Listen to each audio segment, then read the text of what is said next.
اللہ رب العزت ارشاد فرماتا ہے سورۃ البقرہ کی آیت نمبر 120 میں، وَلَن تَرْضَىٰ عَنْكَ الْيَهُودُ وَلَا النَّصَارَىٰ، اور ہرگز تم سے یہود اور نصارہ راضی نہ ہو سکیں گے، یہ ہرگز راضی نہیں ہوں گے۔ اللہ تعالیٰ نے یہ نہیں کہا یہاں پر کہ وہ تم سے راضی نہیں ہوں گے، اللہ نے یہ کہا ہرگز تم سے راضی نہیں ہوں گے۔ یہ اللہ تعالیٰ نے غیبی خبر عطا فرمائی رسول پاک صلی اللہ علیہ وسلم، اور ایک صورت بتائی ہے کہ ان کے راضی ہونے کی صورت کیا ہے۔ ان کے راضی ہونے کی صورت یہ حتی تتبع ملتہم، یہاں تک کہ تم ان کی ملت کی، ان کے دین کی اتباع نہ کرو، یعنی یہی صورت ہے ان کے راضی ہونے کی، ان کے ماننے کی صورت یہی ہے، یعنی تم ان کے جھوٹے دین کو اپنا لو تو یہ تم سے راضی ہو جائیں گے۔ یہ کہیں خنزیر حلال ہے تو تم خنزیر کو حلال مان لو، اعوذ باللہ، تو یہ راضی رہیں گے۔ یہ کہیں شراب حلال ہے تو تم شراب کو حلال مان لو، نعوذ باللہ، تو یہ راضی ہو جائیں گے۔ بلکہ ایک تفسیر میں تو یہ کہا کہ انہوں نے، یہود نے یہ کہا کہ اگر تم اپنے قبلے کو بدل دو، بیت المقدس کو قبلہ بنا لو، اور جانوروں کے حلال اور حرام ہونے میں ہم سے اتفاق کر لو، یعنی جن جانوروں کو ہم حلال مانتے ہیں ان کو تم بھی حلال مانو، جن کو ہم حرام مانتے ہیں ان کو تم بھی حرام مانے، تو باقی تمام باتوں میں محمد عربی ہم تمہارا اتفاق کرنے کے لیے تیار ہیں۔ اللہ عز و جل نے منع کر دیا کہ مصلحت وقت تک، یعنی مصلحت کی وجہ سے جو ہے ان کی پیروی نہیں کرنی ہے، کیونکہ پیروی تمہاری کی جائے گی نہ کہ ان کی جائے گی، اطاعت تمہاری کی جائے گی نہ کہ اطاعت ان کی جائے گی۔ اچھا، یہ یہود اور نصارہ پہلے پیغمبروں پر جو ایمان لائے، اس کی وجہ کیا تھی؟ ان پر تو ایمان لے آئے اور نبی پاک صلی اللہ علیہ وسلم کے معجزات دیکھ کر بھی ایمان نہیں لائے۔ اس کی وجہ یہ تھی کہ یہ حسد اور خود پسندی میں مبتلا تھے، حسد اور خود پسندی میں مبتلا تھے۔ یہ چاہتے تھے کہ ہم پیشوا رہیں، ہم رہنما رہیں، سرداری ہمارے پاس رہے، لوگ ہمارے تابع ہوں، ہم کسی کے تابع نہ رہیں۔ دوسرے انبیاء جو تھے ان کی قوم سے تھے، ان کو مان لیا، نبی پاک صلی اللہ علیہ وسلم ان کی قوم کے نہ تھے تو حضور سرور کائنات صلی اللہ علیہ وسلم کا انکار کر دیا۔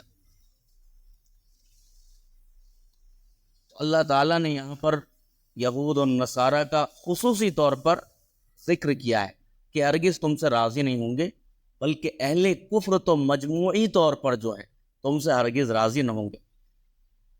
بظاہر ایسا لگتا ہو کہ یہ ہم سے محبت کر رہے ہیں، ہم سے الفت رکھ رہے ہیں، اکا دکا آپ کو ایسا نظر آئے، لیکن مجموعی طور پر جو ہے یہ تم سے ہرگز راضی نہیں ہو سکتے۔ تمہارے لیے دلوں کے اندر نفرتیں ہیں، تمہیں کاٹنے کی بات کرتے ہیں، کبھی تم سے، یہ تو ہم تجربہ کر چکے ہیں اپنے ملک کے اندر۔ حضور کے دور میں ان دو قوموں سے سابقہ تھا، اللہ تعالیٰ نے ان دو قوموں کا ذکر کر دیا، لیکن اس آیت کریمہ سے جو استنباط اور استخراج کیا جاتا ہے وہ یہ ہے کہ مجموعی طور پر اہل کفر کبھی بھی مسلمانوں سے راضی نہیں ہوتے۔ ہم کتنی کوشش کر لیں، ہم کتنی ہمدردی کر لیں ان سے، ان کی مدد کر دیں وقتی طور پر، لیکن یہ کبھی بھی ہم سے جو راضی نہیں ہو سکتے۔ یہ جب ہی راضی ہوں گے، اللہ تعالیٰ نے فرمایا کہ جب تم ان کے جھوٹے دین کی پیروی کرنے لگ جاؤ۔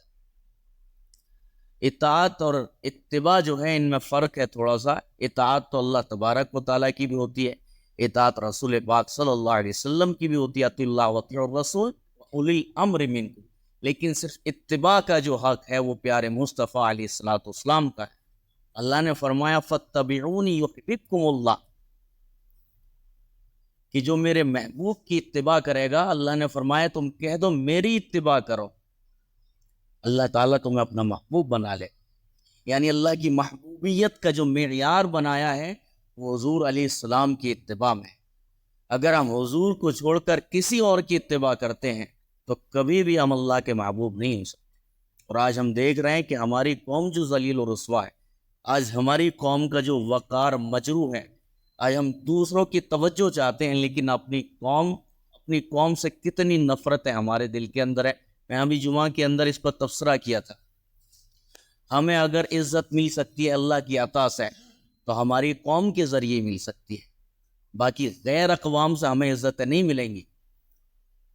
آپ دیکھیں ہمارے اسلاف کا دور جب ایک دوسرے کو عزت دیتے تھے، ایک دوسرے سے اخوت کا معاملہ تھا، ایک دوسرے سے بھائی چارگی کا معاملہ تھا، ایک دوسرے کے لیے مرنے کے لیے تیار تھے، اس وقت مسلمان اقلیت میں ہو کر بھی جو ہے کامیاب اور کامران تھے۔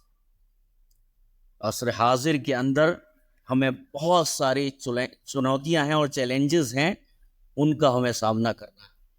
ہمیں بڑے اتحاد کے ساتھ اور بڑے اتفاق کے ساتھ اور بڑی پلاننگ کے ساتھ جو ہے اس ملک کے اندر اپنی قوم کو جو اس کا گیا ہوا عروج ہے واپس لانا۔ اس کی واحد وجہ، اس کا واحد ذریعہ جو ہے میرے پیارے بھائیوں تعلیم ہے۔ وہ تعلیم دین بھی ہو سکتی ہے اور تعلیم دنیاوی بھی ہو سکتی ہے۔ ہم تعلیم دین اور تعلیم دنیا کے اندر فرق کر دیتے ہیں۔ اسلاف کا دور ایسا تھا کہ وہ تعلیم دین اور تعلیم دنیا دونوں سے آراستہ تھے۔